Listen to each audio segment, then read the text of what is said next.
নমস্কার, Assam prime network থেকে আমি ইন্দ্রাণী আপনাদের স্বাগত জানাচ্ছি। আজ ডিমা হাসাও জেলা ক্রীড়া সংস্থা আয়োজিত 20তম CM cup prize money football টুর্নামেন্টের ফাইনাল খেলায় চ্যাম্পিয়ন হলো ব্লু হিল ক্লাব। রবিবার দিনরাতে অনুষ্ঠিত হওয়া এই ফাইনাল ম্যাচে তারা হারায় এভারগ্রিন ফুটবল ক্লাবকে 3-0 গোলে। এদিকে CEM cup prize money football টুর্নামেন্টের ফাইনালে হাফলং এনএল দাউলা গুপু স্টেডিয়ামের ম্যাচের শুরু থেকে দর্শক ঠাসা মাঠে আক্রমণাত্মক মেজাজে খেলতে থাকে দুই দল, কিন্তু হাফ টাইমের কিছু আগে প্রথম গোল করে ব্লু হিল। তারপর দ্বিতীয় পর্বের খেলা শুরু হলে 5 থেকে 11 মিনিটের মাথায় ব্লু হিল ক্লাব পরপর 2টি গোল করে। এরপর ব্লু হিল ক্লাবের শক্তির সামনে আর টিকে থেকে একটিও ঘোরাতে পারেনি ব্লু হিল ক্লাবের প্রতিপক্ষ টিম এভারগ্রিন ক্লাবের খেলোয়াড়রা।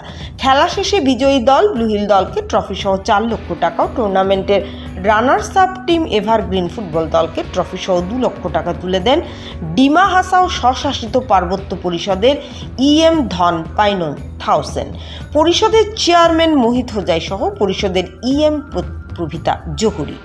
তারপর ম্যাচে উপস্থিত ইএম ধন পাইনন থাউসেন এই সিএম কাপ ফুটবল টুর্নামেন্ট আগামীতে আরও ভালো করা অনুষ্ঠিত করা হবে সেই সম্পর্কে ওনার মত ব্যক্ত করেন সংবাদ মাধ্যমের কাছে।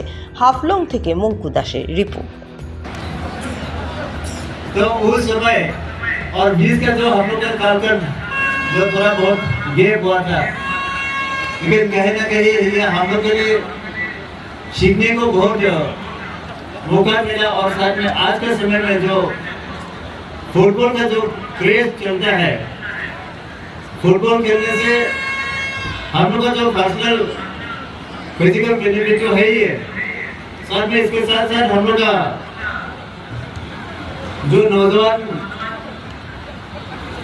जो कुछ सालों में जो यंग टीनेज लोग जो अपना जो मकसद से भटक जाते हैं, कहीं ना कहीं उन सभी को भी इसके साथ जुड़ा रहने से समाज का और साथ में उसका अपना पर्सनल बेनिफिट बहुत होता है। और साथ में यहाँ जितने भी पार्टिसिपेट किया है, खास करके हम लोग का डिमा हासाओ ऑटोनोमस काउंसिल का सीएम ऑनरेबल डेवलप गवर्नमेंट जी की तरफ से खास करके जो मैन ऑफ द मैच जो मिलता है उनको जो खास करके हर साल उसके हिसाब से, उसका जो क्वालिफिकेशन के हिसाब से गवर्नमेंट जॉब